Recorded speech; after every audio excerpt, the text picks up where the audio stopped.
Hi viewers, welcome to our channel. నిన్న Gaddar awards ఇవ్వడం జరిగింది. సో హైటెక్స్లో అట్టహాసంగా కూడా ఈ వేడుక అంతా కూడా జరిగింది. అయితే దీంట్లో కొన్ని హైలైట్స్ అయితే ఉన్నాయి. వాటి గురించి ప్రధానంగా ఒకసారి డిస్కస్ చేద్దాం. ముఖ్యంగా రేవంత్ రెడ్డి గారు కూడా మాట్లాడుతూ హైదరాబాద్ సిటీని మొత్తం ప్రపంచ సినిమాకి వేదికగా మార్చాలి, ఇది తన ఆశయం లాగా అన్నట్టుగా కూడా మాట్లాడడం జరిగింది. మరి ఇది పాసిబుల్ అవుతుందా లేదా అన్న ఒక చర్చ కూడా బయట జరుగుతోంది. అంటే హాలీవుడ్, బాలీవుడ్ అంతా కూడా హైదరాబాద్‌కు వచ్చేయాలి, ఇక్కడే సినిమా షూటింగ్స్ చేసుకునేంత ఫెసిలిటీస్ ఆ గవర్నమెంట్ నుంచి మేము కల్పించడానికి సిద్ధంగా ఉన్నామని చెప్తున్నారు. మరి ఏ మేరకు ఇది వర్కౌట్ అయ్యే అవకాశం ఉంది? ఇప్పుడు దీన్నే ప్రధాన అంశంగా తీసుకొని డిస్కస్ చేయడానికి ప్రెజెంట్ మనతో పాటు సీనియర్ జర్నలిస్ట్ అరవింద్ కొల్లి గారు ఉన్నారు. వారిని అడిగి తెలుసుకునే ప్రయత్నం అయితే చేద్దాం. సార్ నమస్కారం సార్. సార్ మరి హాలీవుడ్, బాలీవుడ్ 2 కూడా ఈ హైదరాబాద్ సిటీని చూడాలి. ఇంతకీ అల్లు అర్జున్ రేవంత్ రెడ్డి కావులించుకోవటం, అల్లు అర్జున్ డైలాగ్ చూసాం లేదా? చూసాను సార్. దీని గురించి చాలా ఎగ్జైట్ అయినావు కదా? అనౌన్స్ అయిన రోజు నుంచే నీలో ఎగ్జైట్మెంట్ అవును, ఆల్రెడీ మనం టాపిక్ కూడా చేసాము. ఎట్లా అనిపించింది? ఏమనిపించింది? బాగుంది సార్. అంతా అల్లు అర్జున్ గారు కూడా డైలాగ్ చెప్పనా అని రేవంత్ గారిని అడగడం. బాగుందంటావు. సరే, ఇక మళ్ళీ ప్రపంచ సినిమా రాజధాని హైదరాబాద్ దగ్గరికి వద్దాం. ప్రపంచ సినిమా రాజధాని హైదరాబాద్ కావాలి అని కోరుకోవటం కానీ, ఆ కోరుకునే క్రమంలో ఆయన చెప్పినటువంటి పోలికలు కానీ అవేమి తప్పేం కాదు. ఓకే. ముఖ్యంగా ఆయన చెప్పినట్టు బయోటెక్నాలజీకి హైదరాబాద్ హబ్బు, ఫార్మా ఇండస్ట్రీకి హైదరాబాద్ హబ్బు, ఇన్నోవేషన్ టెక్నాలజీకి హైదరాబాద్ హబ్బు, ఇట్లా అనేక అంశాలకి ఇవాళ హైదరాబాద్ హబ్గా ఉంది. మధ్యలో యానిమేషన్కి కూడా హైదరాబాద్ హబ్ అవ్వబోయి మధ్యలో ఆగిపోయింది అనుకో, అది వేరు. ఇట్లా కొన్ని పర్టికులర్ రంగాల్లో హైదరాబాద్ ఆల్రెడీ హబ్గా ఉంది. అట్లాగే సినిమా ఇండస్ట్రీకి కూడా ప్రొడక్షన్కి ఇక్కడ హబ్గా కావాలి అని ఆయన కోరుకున్నాడు. అదేం తప్పు కూడా కాదు. ముఖ్యమంత్రిగా ఆయన ఫెసిలిటీ ఇవ్వడానికి కూడా సిద్ధంగా ఉన్నారు, ఆ సహకారం ఇవ్వడానికి కూడా సిద్ధంగా ఉన్నారు. ఉన్న క్రమంలో ఆయన ఒక డైరెక్టర్ని కూడా కోట్ చేశాడు.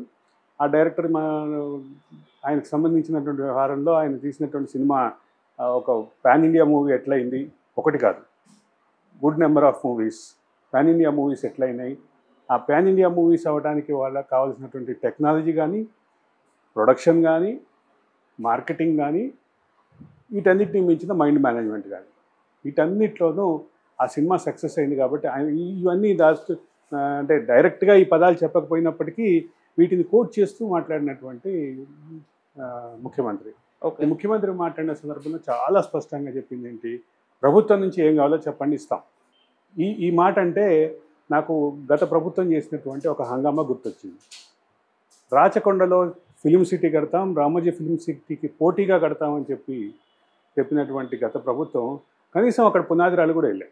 గత ప్రభుత్వం అధికారంలోకి వచ్చిన కొత్తలోనే ఫిల్మ్ ఇండస్ట్రీకి మేము చిత్రనగర్ కడతాం, ఆ చిత్రనగర్ని ఆల్రెడీ ఇప్పటికే ఉన్నటువంటి ఇతర చిత్రనగర్లతో పోటీగా, బాలీవుడ్తో పోటీగా, అమెరికాలో హాలీవుడ్ స్టూడియోతో పోటీగా ఇట్లా చేస్తామని చెప్పారు.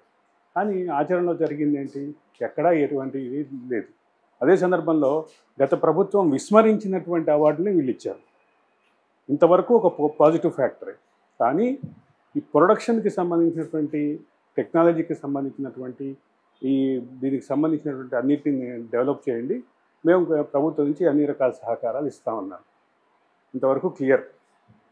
ఆచరణలో ఏం చేయాలి, ఏం టేకప్ చేయాలి, ప్రొడక్షన్కి ఎక్కడ, అప్పుడు మన దగ్గర ఉన్నటువంటి స్టూడియోలు ఏవైతే ఉన్నాయో, గతంలో ప్రభుత్వాలు భూములు కేటాయించి గతంలో అనేక ఇన్సెంటివ్స్ ఇచ్చి నేపథ్యంలో తెలుగు ఫిల్మ్ ఇండస్ట్రీ హైదరాబాద్లో సెటిల్ అయింది. హైదరాబాద్లో సెటిల్ అయినటువంటి ఫిల్మ్ ఇండస్ట్రీని వచ్చేటటువంటి అవుట్కము, వీటికి సంబంధించినటువంటి అంచనాలు, వీటికి సంబంధించినటువంటి వాస్తవాలు, వీటన్నిటిని ఒకసారి చూసుకుంటే జరుగుతున్న లోపం ఎక్కడ అర్థమవుతుంది. తెలుగు ఫిల్మ్ ఇండస్ట్రీకి సంబంధించినటువంటి డిస్ట్రిబ్యూషన్ నెట్వర్క్, ఎగ్జిబిటర్ల నెట్వర్క్ ఖచ్చితంగా విమర్శలు ఎదుర్కొంటుంది.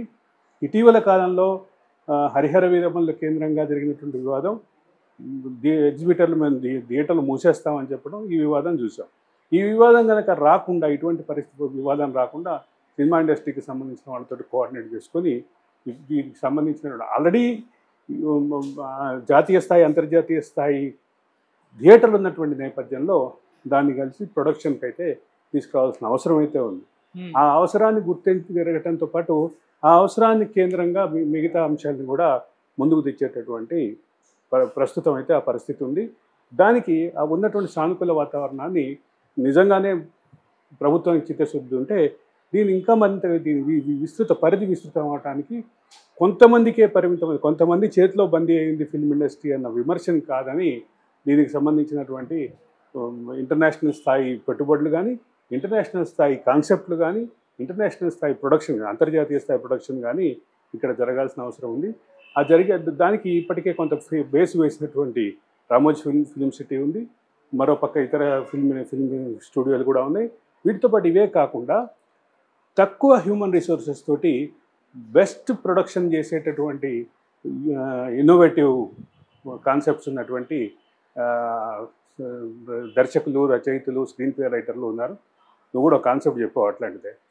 అట్లా అంటే నీలాగా ఆ ఎంతూజియాజం ఉన్నటువంటి యువత కూడా ముందుకు రావాలి.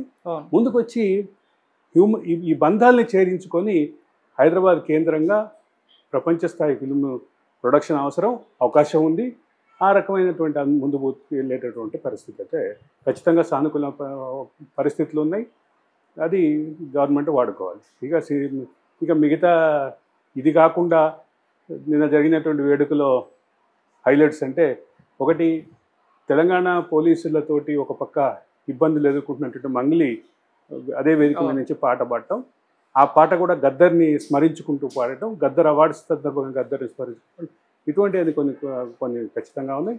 అదే సందర్భంలో తనకి లైఫ్ టైం అచీవ్మెంట్గా అవార్డు కోసం ఇచ్చినటువంటి డబ్బుల్ని మొత్తాన్ని బసవతారకం క్యాన్సర్ ఆసుపత్రికి వాడతానని ఆ క్యాన్సర్ ఆసుపత్రి చైర్మన్ నిన్న అవార్డు గ్రహీత బాలకృష్ణ చెప్పడం, ఇదొక ఖచ్చితంగా సానుకూలమైన అంశమే.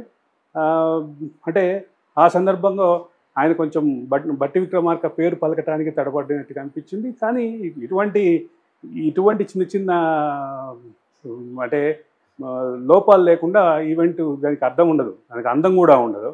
ఇటువైతే ఖచ్చితంగా ఈవెంట్ అయితే ఒక 13-14 సంవత్సరాల తర్వాత జరిగినటువంటి సినీ అవార్డుల ఫంక్షన్, ఇదొక భారీ ఈవెంట్గానే చెప్పాలి. ఓకే, సో ఇంకొన్ని రోజుల్లో మరి సినిమా ఇండస్ట్రీలో హైదరాబాద్లో అంటే కొన్ని మార్పులు అయితే మనం చూడబోతున్నాం అనుకుంటా సార్, మొత్తం సినిమా పరంగా. అంటే సినిమా ఈ బంధాలని ఛేదించుకొని భారీ బడ్జెట్, భారీ ప్రొడక్షన్ కాస్టు, భారీ వీటన్నిటిని కాదని నువ్వు చెప్పినటువంటి కాన్సెప్ట్ లాగా యువ కళాకారులకి, యువ దర్శకులకి, యువ స్క్రీన్ ప్లే రైటర్లకి ఖచ్చితంగా నీలాంటి వాడికి అవకాశం వస్తే హైదరాబాద్ అయితే ఖచ్చితంగా ఒక టర్నింగ్ పాయింట్ అవుతుంది. హైదరాబాద్ జర్నీలో, హైదరాబాద్ అభివృద్ధి ప్రస్థానంలో ఒక టర్నింగ్ పాయింట్ అయితే అవుతుందని ఖచ్చితంగా చెప్పగలం.